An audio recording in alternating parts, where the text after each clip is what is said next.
Texas. What do you remember when you were a little kid? Basically, growing up, we grew up over around Love Field. And back in the days, around Baltman's Lake, Baltman Creek, and so we would just spend hours out at the airport or riding our bikes around the creek and for fun. Now, this is back in the days when the DC-3 was the primary airplane. Right. We'd go out and lay on the end of the runway where the planes would come in and land over you. We thought that was great fun. Oh, it had to be. Yeah. You know, you remember your grandparents at all? Yes, I had. It was kind of funny. I told you the story about my mother being placed in an orphanage back during the Depression, and she was not supposed to be adopted, but she ended up being adopted. The people that adopted her, who I thought were my grandparents, he was a ex-Treasury agent, the prelude to the FBI. Right. Served in the Spanish-American War. Went to some of the conventions they had every year, which was kind of interesting. One of them was in Little Rock, Arkansas, back in, I think it was like 1953, 54. And I guess he was the president of Cuba. Batista was actually there for the presentation, so I got to meet him before he was overthrown. Wow. I had an aunt and uncle who lived in Illinois, and it turns out that the people I thought were my aunt and uncle were my mother's paternal mother, my real grandmother, and the people that I thought were my grandparents were the adopted parents. So for a time there, I had two sets of grandparents on my mother's side. Wow. So you got to know your biological family too then? Yes, yeah. Thinking they were my aunt and uncle. Yeah. Now what about your grandparents on your dad's side? My grandfather died when I was probably 5 or 6. My grandmother lived till she was 86, and she lived very close to us, so I did a lot with her. She would keep me after school when my mother worked and that kind of stuff. Mm-hmm. What did your folks do for a living? My dad worked for Texas Instruments. He was a machinist and then a manager of a machine department. My mother, she worked off and on. She worked for Braniff Airlines for many, many years. And then when my brother and I got older and she didn't have to work, she went back to work as a receptionist at Parkland Hospital for a while, and then at the Marriott Hotel over on LBJ. Now, talk to me about high school. I went to Highland Park High School, and for 2 years I played sports, so I kind of had two groups of friends. I had one group of friends that were the athletes, and I had one group of friends that were considered hoodlums. For whatever reason, I was considered a Highland Park hoodlum, but you got to understand that Highland Park hoodlum is not what you normally think. I went to work when I was 14. When I turned 16, I bought my first car in 1957 Chevrolet. So I was one of the younger people with a car in school, so that kind of made me popular. You very popular. Yeah. That was neat. Now, after high school, did you go on to college? I dropped out of high school my senior year.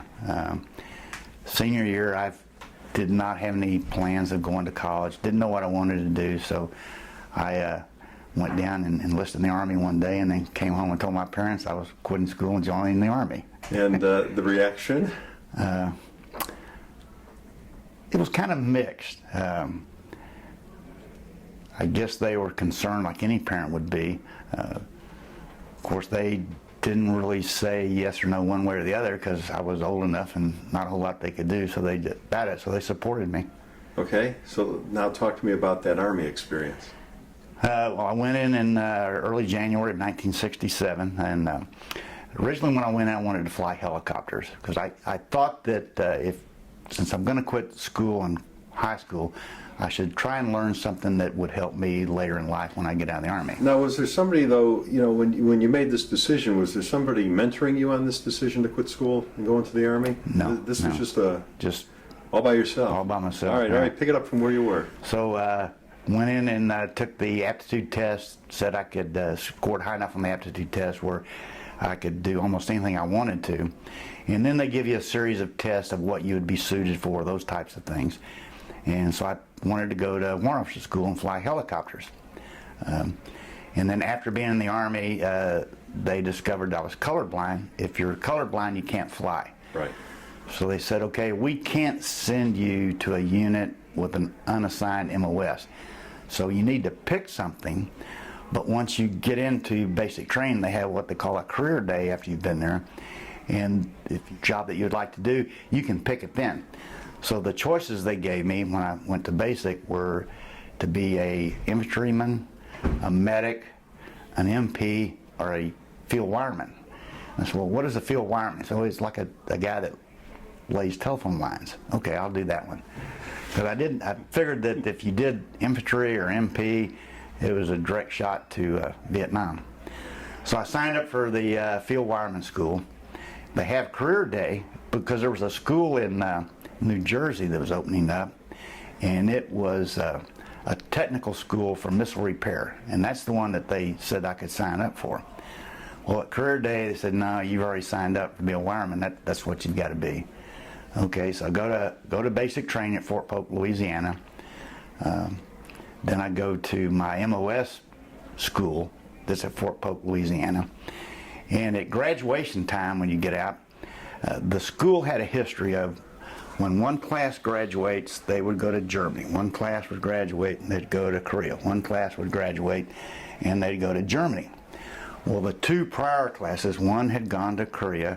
The one right before us had orders to go to Germany. So that meant that when we graduated a week later, we'd be going to Vietnam. Well, the night of that class graduated, they brought a bunch of beer in the barracks. They got drunk. They had to call the executive officer of the company and had to call the MPs because they got in a fight and attacked the executive officer. Oh, man. So they canceled every one of their orders, sent every one of them to Vietnam, and sent us all to Germany. Oh, wow. So I was in Germany for a little over a year. Wow. And then they decided they needed me elsewhere. And so after Germany, well, what did you do in Germany? I was in did a lot of different things. When I got to Germany, and it wasn't peacetime per se because of what was going on in Vietnam, but in a company, it was the communications company, platoon. And so in a platoon, you can only have X number of each job description, and they wanted to promote me. So they would send me to various schools. They sent me to, my original MOS was a 36K20, which is a field wireman.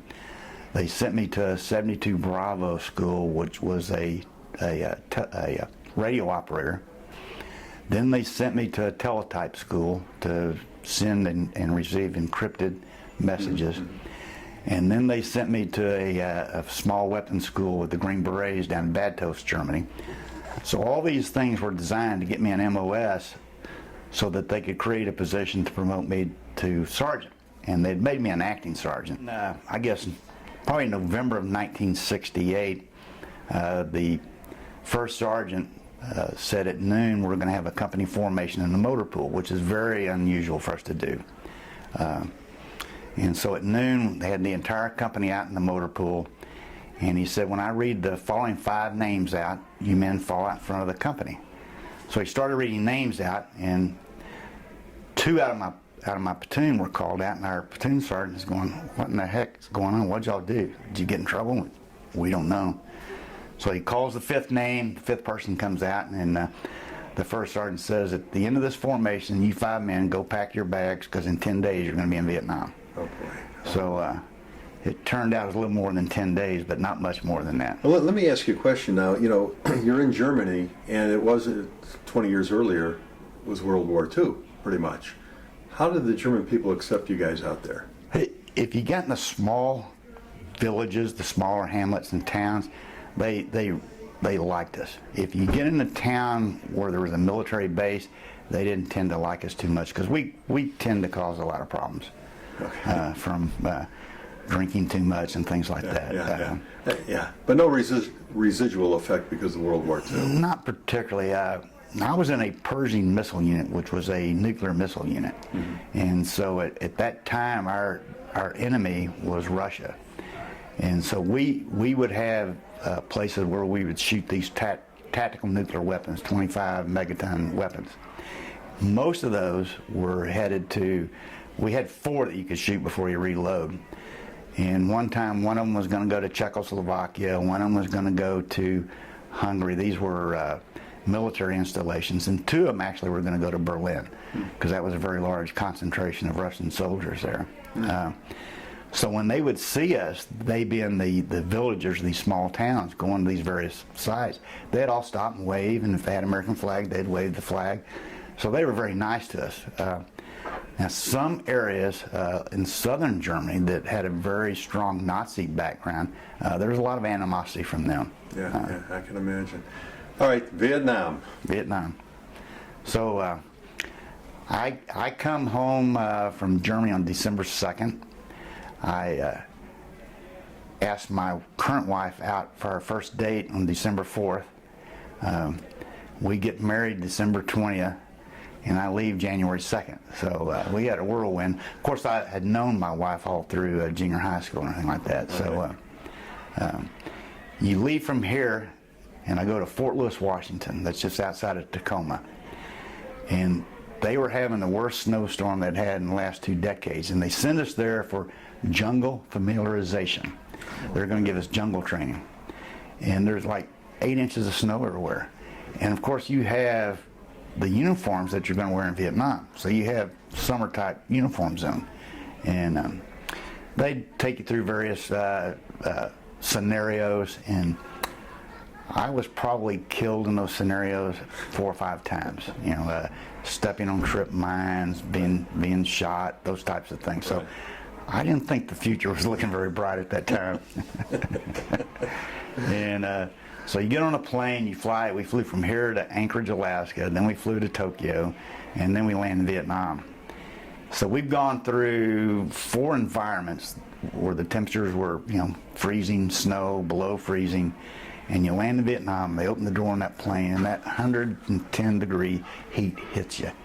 And the most vivid thing I remember of getting off that plane is the smell. And you can't describe it. I can't tell you what it is, but you'll never forget that smell. Even today, 45 years later, whatever it's been, I still have that smell. Wow. It's just there forever. Wow. All right, tell me your experiences now out there. Okay, so you get off the airplane, and they take you and make you stand on an asphalt pad while they do. Before you go through a customs, you actually go through a customs, and they're trying to figure out where all these people are going to go. So then, this is in Cam Ranh Bay, which is in Tu Quoc in Vietnam, right on the coast. So then they send you to this reception station before they send you out to your unit, and they show you films. They show you films of what happens if you get a venereal disease, and they give you a toothpaste with fluoride in it to brush your teeth. They start giving you your malaria pills. There's one pill that you take daily. There's one that you take once a week, and those pills started giving me diarrhea. So I'm looking here, okay, if I take these pills, I get diarrhea. If I don't take them, I might get malaria and go home. So I'm not taking any more pills. It's just, they assigned us to a unit, and I was assigned to the headquarters company of the 1st Field Force Artillery. The base camp was in the Train, which was about an hour north of Cam Ranh Bay, right on the coast. And I'm assigned to a communications unit there. And with us being a headquarters company, our role was to support the various artillery batteries right in the field. And I did a lot of stuff did some forward observer work. That's where they would take you out and they would drop you off in the evening. Typically it'd be me and an officer. They would drop us off, we'd walk up on top of a hill. The next day we would observe a valley to see if there's any enemy movement. That night we would walk to another hill, observe for a day, and then do that. Typically you're out 3 nights, and you would go around. They had an extraction point for you where they were going to pick you up that last day, and then if there was anything going on in between there, you could call for an extraction immediately. And one of these missions in the North Vietnamese, in the Tet of '68, the Viet Cong were decimated in the south, but the North Vietnamese army took on a much larger role. And they had what they called directional antennas. So if you're on a radio talking, if you talk too long, they could take these antennas and triangulate you and get a decent idea of where you were. And so we're on a mountain. This is like our second night there, the day after the second night. and we see what we think are some enemy movement in the valley. So we call in what we call a bird dog. It is a FAC forward air controller, an Air Force, typically Air Force or Army, and a small Piper Cub. So they'd come in and fly around, and if they saw the same things we did, then they would call in like an airstrike. And so we're watching this, and for some odd reason, the guys on the ground thought they could shoot the FAC down. So you can see the tracers going up. So he banked out and called in an airstrike. So some Phantoms came in. Well, they'd figured out where we were by now, and so we called in for an extraction. We couldn't go to the third hill because we knew they were moving in that valley to try and cut us off. And so we call in an extraction, and we're going to our pickup point. And by now we're taking fire from them, and we're returning fire. And so the officer, he jumps on the bird, and just as I'm getting ready to jump on the bird, something pushes me from the back. I just fall on the floor of the helicopter. And so we take off, we get out without no problems. So we get back to our unit, we land, and so I take the radio off my back, and a round had gone and hit that radio and hit the big lead battery. And it just lodged right in that battery. So if I hadn't been wearing that radio and it hadn't hit that battery, I would have taken a round right directly in the back. So that was a kind of a harrowing experience. Wow, that had to be a very scary moment. Probably more scary after you discovered what happened. Afterwards, yeah. At the time when the adrenaline starts flowing, you don't have time to get scared. It's only after that things really start setting in. Now, how long were you in Vietnam? 365 days. Well, I had to come home for a funeral. I had a very good friend that was killed and very close to where I was, and the family wanted me to be the escort of the body. So I came, they flew me back. Normally that'd be a 3 or 4 duty, but my company commander, since it was my hometown, let me take a week leave also. So it's 365 days minus 14. When you come home now, and you know you're coming home, what are you going to do? Are you going to make the service your career? What were your plans? Well, fortunately, getting married, the girl that I married comes from a family that there's 6 girls and a boy.